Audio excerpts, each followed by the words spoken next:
Welcome friends, we're back at it again out here in the garage taking a look at some tools today.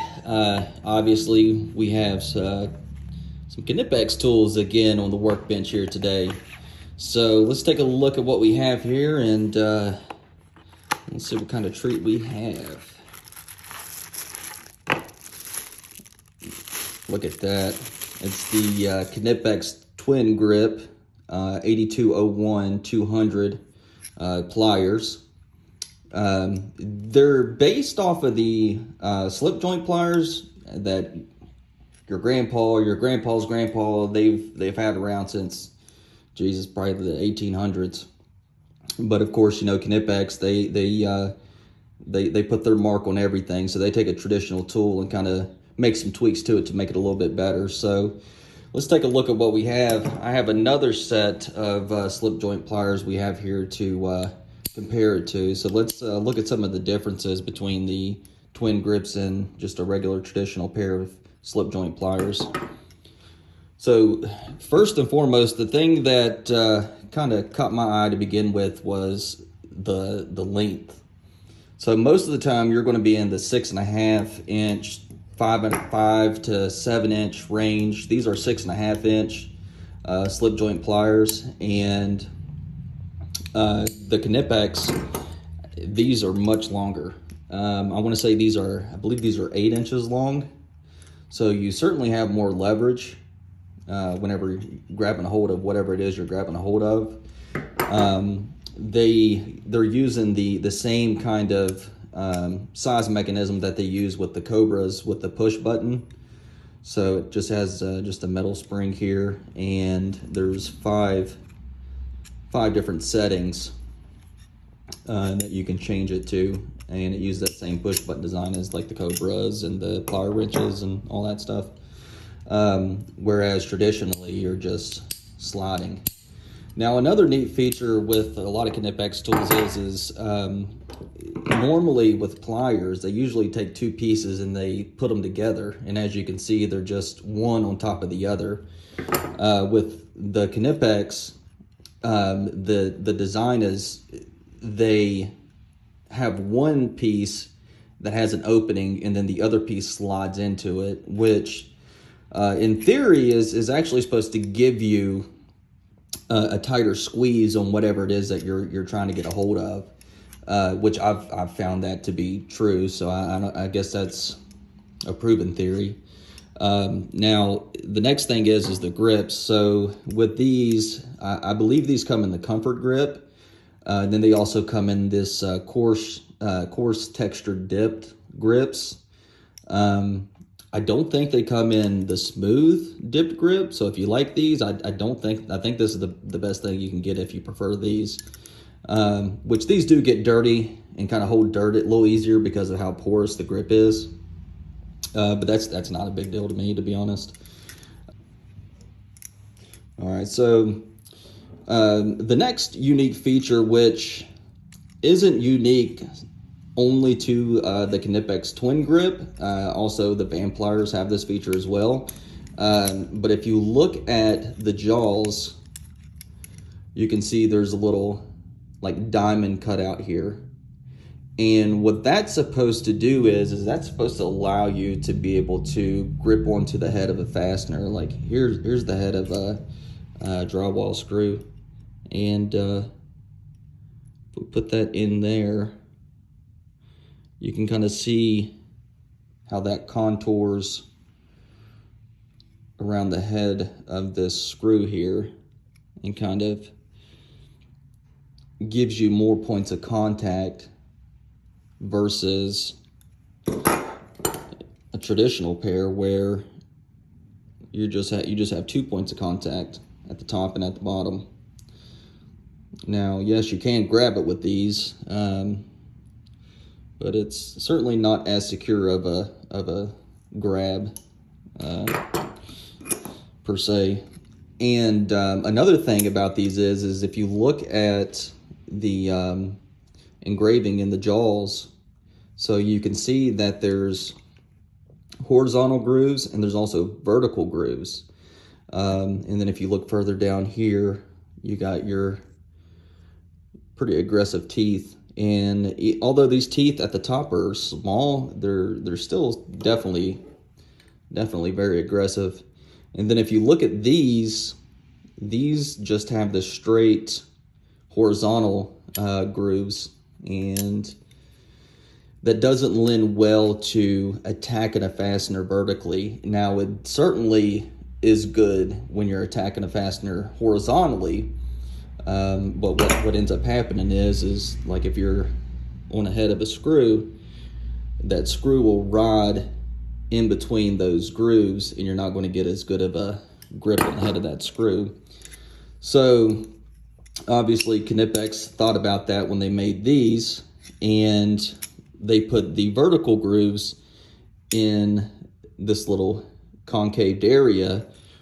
So whenever you're gripping onto the head of a screw, not only do you have those additional points of contact, but you also have those teeth also grabbing in to the head of the fastener as well. And I mean, you can just tell when you grab this. I mean, it's just that I didn't have a good grasp on it, but I mean, you can obviously tell that it's definitely a much more secure grip on the head of that fastener, even if it's not in there flush. All right, so I'm gonna try a couple things here and kind of compare these two to see how they work with extracting fasteners. So let's move on and let's check that out. All right, so I got a piece of 2x4 here, and I have driven in some drywall screws at various depths. The one in the middle, as you can see, the head's been removed from the screw. And that's the head that I was just working with just a minute ago, showing you guys the grip.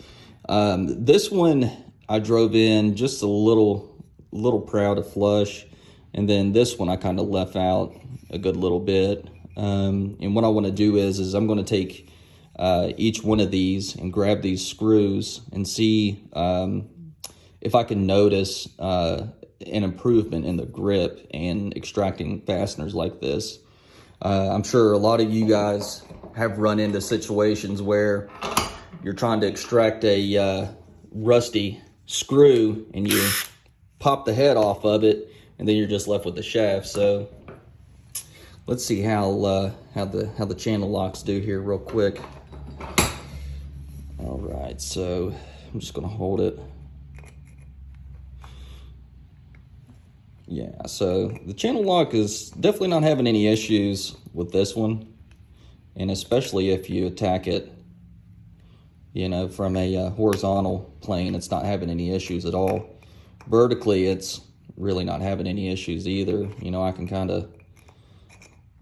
a hold of that with these, no problem. And these are really good for just grabbing stuff, like a little piece of wire or something that you need to get a hold of and kind of pull through a hole. These are really good for that. All right, let's check out the Knipex here.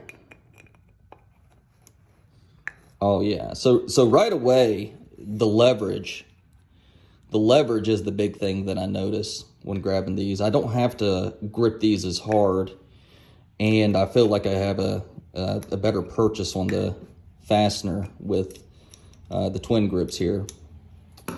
All right, let's move on to the headless screw. Uh-oh. Yeah. So I'm not able to get a hold of that with these. And you can tell it's kind of chowdering up the metal as well. Let's try the twin grips here. Let's see if we can get a hold of it with these. Oh wow. Oh wow. Look at that. No problem whatsoever getting a hold of that. I think I was on it about right there, right at the tip of that. No issue whatsoever grabbing hold of that. Wow, that's awesome. That's awesome. And you really don't have to squeeze them that hard either because of the leverage. That's pretty amazing. All right, so let's see if our old trusty slip joint pliers can grab a hold of this. And this is a big issue with these pliers, is grabbing a hold of something that's like just over flush. Yeah, can't get it, can't get it. Yeah, it just slips off because there's nothing there. Like, that section of the jaw right there is flat, and you can see just by trying to attack that screw, it's, I mean, it's kind of putting some damage on it. It's kind of damaging the jaws up a little bit. All right, well, let's check these out. Let's see how these do.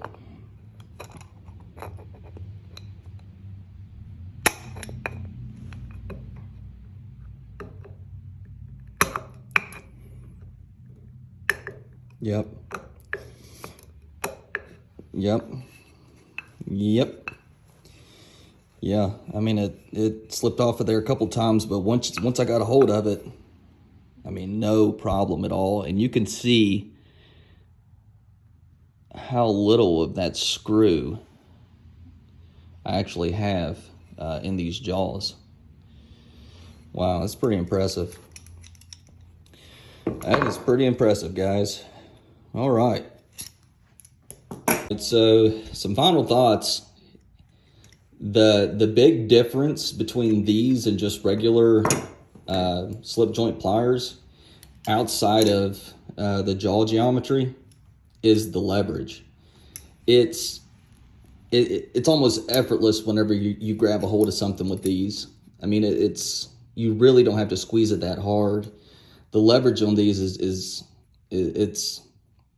I'd have to say twice the capacity, maybe even 3 times the capacity of this. And they're only, what, 2.5 inches longer. So I think the design of these makes a huge difference. Now, look, using these with those drywall screws. Drywall screws are notoriously extremely hard. And look at the damage to the jaws. Look at the damage.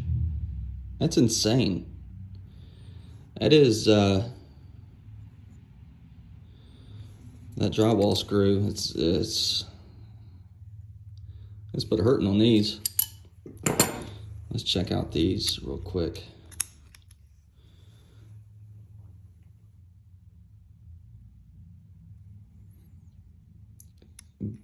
Hardly nothing at all.